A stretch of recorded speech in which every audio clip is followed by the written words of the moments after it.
Hello दोस्तों, आप सभी को गुलाब जामुन जैसी मीठी मीठी नमस्कार। और इसी के साथ आप लोगों का स्वागत है आईपीओ के लव ट्रायंगल शो में।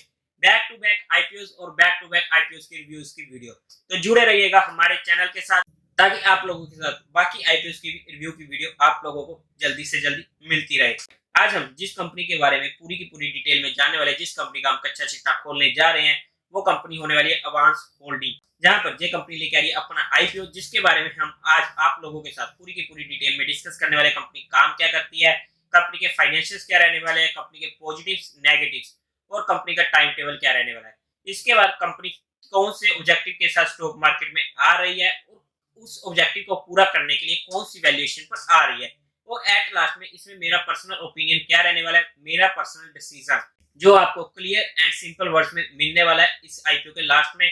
लेकिन वो सिर्फ एजुकेशन और लर्निंग पर्सपेक्टिव के लिए। आपका जो भी डिसीजन रहने वाला है मुझे कमेंट करके जरूर बता दीजिएगा।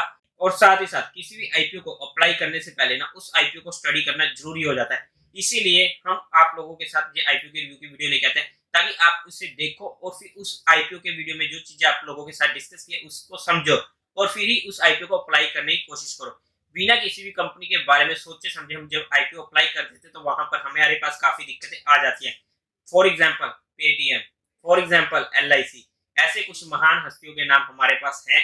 लेकिन इन कंपनियों का नाम लेके ये कंपनी भी ऐसा कुछ भी नहीं होने वाला है। ये मैंने जस्ट आपको एग्जाम्पल के लिए बताया कि अगर हम बिना किसी आईपीओ के बारे में सिर्फ उसके नाम से अप्लाई करेंगे तो हमें वहां पर काफी दिक्कतों का सामना करना पड़ सकता है। तो स्वागत है आप लोगों का आईपीओ के लव ट्रायंगल शो में। और इसी के साथ साथ अभी से इस वीडियो को लाइक और शेयर कर दीजिएगा और साथ ही साथ चैनल को सब्सक्राइब कर लीजिएगा। अगर हम कंपनी की बात करते हैं तो एवांस होल्डिंग लिमिटेड कंपनी लेके आ रही है अपना आईपीओ। अगर हम कंपनी की बात करते हैं तो 2009 में ये कंपनी इनकॉर्पोरेट हुई थी। अगर हम इसकी बात करें तो ये कंपनी इंगेज्ड है in financial services, gold refining, jewellery, commodity trading, agriculture trading and warehousing, software development and real estate. ये कंपनी फाइनेंशियल सर्विस की आर्म होने वाली है एडवांस ग्रुप के लिए। अगर हम कंपनी की बात करते हैं तो ये एनबीएफसी सर्विसेज प्रोवाइड करती है, मतलब कि नॉन बैंकिंग फाइनेंशियल सर्विसेज। और उसके बाद global institutional tradings in equities, commodity and foreign exchange, in short broker का भी ये काम करती है। जैसे कि हमारे हो गए एंजल ब्रोकिंग, जीरोधा वगैरह, वैसे ही इस कंपनी का भी उसमें हाथ है। और उसके बाद private client stock broking, depository services होगी, एसेट मैनेजमेंट सर्विसेज होगी, इन्वेस्टमेंट एडवाइजरी सर्विस हो गया and wealth management service to corporate institutions and high network clients को ये अपनी सर्विस प्रोवाइड करते हैं। अगर हम कंपनी के बिजनेस की बात करते हैं तो सबसे पहला फाइनेंस बिजनेस, जो ये कंपनी आरबीआई के अंडर रजिस्टर्ड है एनबीएफसी सर्विसेज के लिए। और उसके बाद एजेंसी बिजनेस, जहां पर ये कंपनी सेबी के अंडर रजिस्टर्ड है as a stock and commodity exchange broker, including BSE, NSE, MSCI, MCX, NCDEX and ICEX। और इनका जो थर्ड बिजनेस होने वाला है कैपिटल एंड अदर बिजनेस, जहां पर ये कंपनी इंक्लूड करती है इंटरनल ट्रेजरी ऑपरेशंस को, जहां पर ये मैनेज करती है एक्सेस कैपिटल फंड्स को।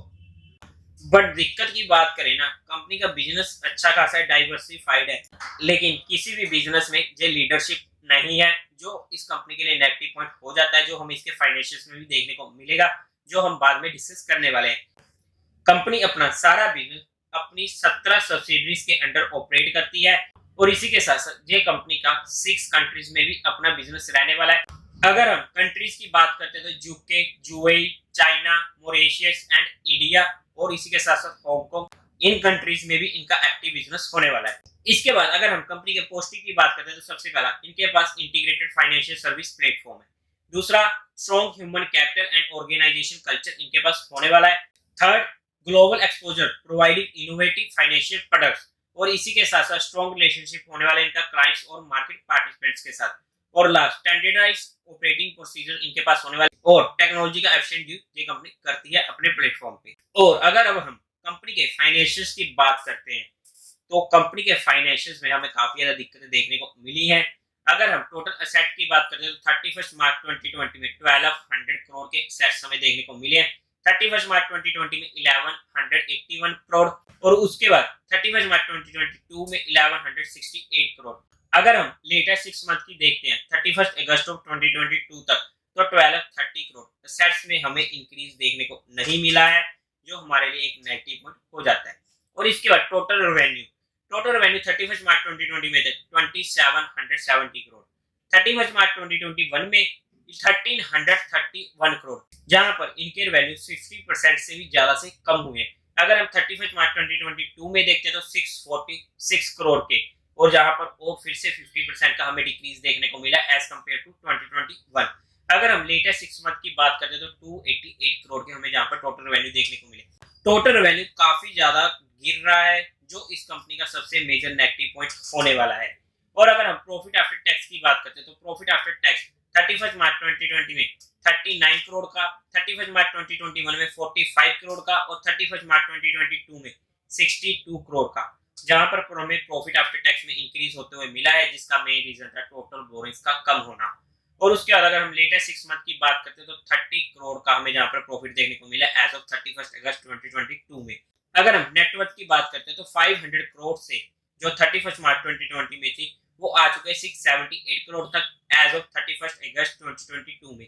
टोटल बोरिंग्स की अगर हम बात करें तो 31 मार्च 2020 में 318 करोड़ से कम होते होते आज के टाइम पे 31 अगस्त 2022 तक ये रह चुकी है 77 करोड़ की, जो इस कंपनी का टोटल बोरिंग्स में एक पॉजिटिव पॉइंट जरूर हो जाता है, क्योंकि इनकी बोरिंग्स इन्होंने काफी ज्यादा हद तक कम करी है। अगर हम कंपनी के टाइम टेबल की बात करते हैं तो ओपनिंग डेट होने वाली है 12 दिसंबर को, क्लोजिंग हो जाएगी 15 दिसंबर को, अलॉटमेंट लिंक हमें मिल जाएगा 20 दिसंबर को, रिफंड मिलने शुरू हो जाएंगे 21 दिसंबर से, आपके अकाउंट में शेयर क्रेडिट हो जाएंगे इफ अलॉटेड 22 दिसंबर को।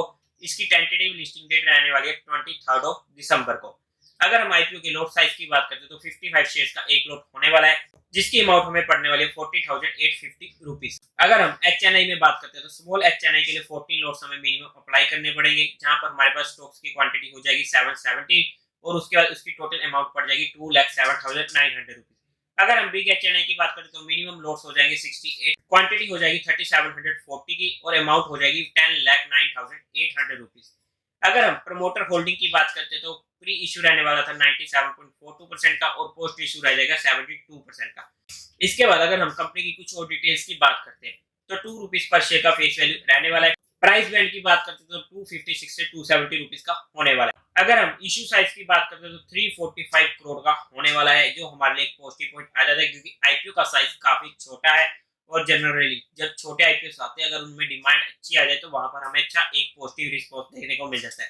एग्जांपल दूं, जोमेटो मैटर नहीं करता कि वहां पर वैल्यूएशंस कैसी जा रही हैं, अगर वहां पर हमें अच्छी डिमांड देखने को मिल जाती है तो काफी बार वो आईपीओ हमें चुका देते हैं, लेकिन इसका मतलब ये नहीं है कि हम इसको बिना सोचे समझे फिर भी अप्लाई कर देंगे, बिकॉज किसी भी चीज को अप्लाई करने के लिए अगर हमें रिटर्न चाहिए होता है तो वहां पर सबसे पहले हमें अपना रिस्क फैक्टर को मैनेज करना पड़ता है। क्या अगर वो चीज हमारे अकॉर्डिंग नहीं हुई तो क्या हम उस रिस्क को लेने लायक हैं या नहीं है, अगर नहीं है तो हमें उस चीज को अवॉइड करना ही पड़ेगा। जिसमें से फ्रेश इशू होने वाला है 102 करोड़ का, और रिमेनिंग 243 करोड़ का रहने वाला है ओएफएस। बीएसई एनएसई दोनों पे लिस्ट होने वाला है। कोटा की बात करते तो क्वालिफाइड का 10% का, एचएनआई का 30% का, और रिटेल कैटेगरी का 60% का, जो फिर से एक नेगेटिव पॉइंट हो जाता है, रिटेल कैटेगरी में इतना ज्यादा पोर्शन इन्होंने दे रखा है। कंपनी के प्रमोटर की बात करते तो अभिषेक बांसल कंपनी के प्रमोटर रहने वाले हैं। अब अगर हम कंपनी के ऑब्जेक्टिव ऑफ द इशू की बात करते हैं तो इनको एक अपनी एनबीएफसी सब्सिडियरी में इन्वेस्टमेंट करनी है, उसके लिए इन्वेस्टमेंट चाहिए, और दूसरा होने वाला है इनका जनरल कॉर्पोरेट पर्पस। अब अगर हम बात करें कि ये कंपनी किस वैल्यूएशन पर अपना आईपीओ लेके आ रही है, तो सबसे पहले अगर हम ईपीएस की बात करते हैं तो एवरेज पिछले 3 सालों की ईपीएस हमारे पास निकल कर आती है 11.39 की। 2022 के अकॉर्डिंग अगर हम इसकी ईपीएस को देखते हैं तो वो आती है 13.37 की। अगर हम लेटेस्ट 6 मंथ की देखते हैं तो वहां पर हमारे पास ईपीएस आ जाती है 6.42 की। और अगर हम इसके बेस पे पी रेशियो निकालने की कोशिश करें तो 22 के अकॉर्डिंग हमारे पास पी रेशियो निकल के आते हैं 20.19 की, और 2023 के लेटेस्ट 6 मंथ के अकॉर्डिंग हमारे पास पी रेशियो निकल के आते हैं 42 की। जहां पर भी अगर हम बात करते हैं कंपनी के पी रेशियो के बेस पर भी, तो कंपनी ने हमारे लिए एक अच्छा स्कोप नहीं छोड़ा है, कंपनी की वैल्यूएशन भी काफी हैवी है। और इसके बाद अगर हम रिटर्न और नेटवर्थ की बात करते हैं तो एवरेज पिछले 3 सालों की निकल के आते हैं 8.15% की, 2022 के अकॉर्डिंग निकल के आते हैं 9.01% की, और लेटेस्ट 6 मंथ के अकॉर्डिंग निकल के आते हैं 4.02% की। अगर अब हम कंपनी की पीयर कंपैरिजन में बात करते हैं तो सबसे पहले आ जाता है एडेलविस फाइनेंशियल सर्विस। तो अगर आप लोगों को याद हो, लास्ट सैटरडे हमने एक डिजिटल सेशन करवाया था जहां पर एडेलविस एएमसी की एमडी सीईओ राधिका गुप्ता से आप लोगों के साथ लाइव प्रेजेंटेशन हुई थी, जहां पर उन्होंने एक टॉपिक लिया था इमोशंस आउट मनी इन, जो एक वंडरफुल सेशन रहा था। और इसी के साथ हर सैटरडे हम आप लोगों के साथ कुछ ना कुछ करवाने की कोशिश करते हैं एक डिजिटल सेशन फाइनेंशियल लिटरेसी पर। तो उसे ज्वाइन करने के लिए आपको करना पड़ता है एक फ्री रजिस्ट्रेशन, जहाँ पर सिर्फ आपको अपना नाम और नंबर भर के ही रजिस्ट्रेशन करना था। तो अगर आप लोग भी उस चीज को ज्वाइन करना चाहते हो तो चैनल को सब्सक्राइब करना मत भूलेगा, जहां पर मैं आप लोगों के साथ हर सैटरडे जो भी इवेंट्स होने वाले होते हैं वह आप लोगों के साथ पहले ही डिस्कस कर देता हूँ। लाइक इस सैटरडे होने वाला है हमारे पास tax saving options in mutual fund. Apart from this अगर हम बात करें एडिविस फाइनेंशियल सर्विस का पी रेशियो हमारे पास निकल के आता है 27.44 का, ईपीएस निकल के आते हैं 2.11 की। से सारे पीयर कंपैरिजन में भी हम 2022 का डाटा लेकर चल रहे हैं। इसके बाद जियोजिट फाइनेंशियल सर्विस जिसकी पी रेशियो निकल के आती है 7.28 की, ईपीएस निकल के आते हैं 6.31 की। और एट लास्ट में चॉइस इंटरनेशनल जहां पर हमारे पास पी रेशियो निकल के आते हैं 19.44 की और ईपीएस निकल के आते हैं 13.84 की। तो जहां पर हमने कंपनी के बारे में हर चीज डिटेल में डिस्कस कर ली। हमारे पास इस आईपीओ में सिर्फ एक ही पॉजिटिव पॉइंट होने वाला है, कंपनी का साइज, जो कि एक काफी छोटा रहने वाला है। लेकिन कंपनी के साइज के बेस पर भी हम कोई भी डिसीजन नहीं बना सकते हैं। अब अगर मैं आप लोगों को अपने फाइनल डिसीजन की बात करूं तो सबसे पहले आपको आईपीओ अप्लाई करने के लिए चाहिए होता है डीमैट अकाउंट। डीमैट अकाउंट का लिंक आपको डिस्क्रिप्शन में मिल जाएगा, जहां से आप अपना डीमैट अकाउंट खुलवा सकते हैं। बिकॉज जितने ज्यादा पैन कार्ड से हम अपना आईपीओ अप्लाई करते हैं तो हमारे पास मिलने की प्रोबेबिलिटी बढ़ जाती है, like family, friends, sister, brother. और उसी के साथ साथ आपको डिस्क्रिप्शन में इंडिया के बेस्ट ब्रोकर्स का मिलने वाला है डीमैट अकाउंट ओपनिंग लिंक, चाहे वो जीरोधा का हो चाहे वो अपस्टॉक्स का हो। अगर आप हमारे दिए गए लिंक से अपना डीमैट अकाउंट खुलवाते तो आप लोगों को एक प्राइवेट टेलीग्राम चैनल से जोड़ा जाएगा, जहां पर आपको एडिशनल इंफॉर्मेशन दी जाती है जो सिर्फ एजुकेशन और लर्निंग पर्सपेक्टिव के लिए होती है। उसके बाद अगर मैं इसमें अपने फाइनल डिसीजन की बात करूं तो देखो, अगर मैं एचएनआई कैटेगरी में बात कर रहा हूं तो मैं यहाँ पर इस आईपीओ को डायरेक्टली अवॉइड कर रहा हूँ। ये मेरा पर्सनल डिसीजन है बिकॉज मेरे पास और भी बेटर अपॉर्चुनिटीज अवेलेबल है जहां पर। और अगर हम रिटेल कैटेगरी में बात करें बीइंग एंड डिफेंसिव, तो भी मैं इस आईपीओ को इजीली अवॉइड कर रहा हूं। तो वहां पर रिस्क रिवार्ड रेशियो मेरे फेवर में नहीं है। अगर मैं एज बीइंग एग्रेसिव होकर बात करूं रिटेल कैटेगरी में, तो वहां पर मैं अपना फाइनल डिसीजन आप लोगों के साथ शेयर कर दूंगा फाइनल डे से पहले पहले, चाहे आप लोगों को टेलीग्राम पर शेयर करूं या फिर आप लोगों के साथ इसी चैनल पर शेयर हो जाएगा हमारे डेली के शो में मार्केट का पैचअप और ब्रेकअप में। तो टेलीग्राम चैनल का लिंक आपको डिस्क्रिप्शन में मिल जाएगा, या फिर आप direct market love affair search करके वहां से भी ज्वाइन कर सकते हो। टेलीग्राम चैनल बिल्कुल फ्री रहने वाला है। अगर जहां पर मुझे अच्छी डिमांड देखने को मिली, अच्छा रिस्पॉन्स हमें देखने को मिला क्वालिफाइड और एचएनआई की तरफ से फाइनल डे पर, तो हो सकता है वहां पर मैं as being aggressive retail category में कुछ नाम से जहां पर आईपीओ अप्लाई करूं, लेकिन बीइंग एन एग्रेसिव ओनली। और उसी के साथ ये मेरा पर्सनल ओपिनियन रहने वाला है जो मैंने आप लोगों के साथ शेयर किया है आईपीओ को स्टडी करने के बाद, मेरी पर्सनल नॉलेज के अकॉर्डिंग, मेरी पर्सनल एजुकेशन के अकॉर्डिंग। आपका क्या डिसीजन रहने वाला है कमेंट करके जरूर बता दीजिएगा। तो देवी और सज्जनों, उम्मीद है आप लोगों को ये वीडियो अच्छी लगी होगी, तो इस वीडियो को लाइक करें, शेयर करें और चैनल को सब्सक्राइब करें। Thank you very much.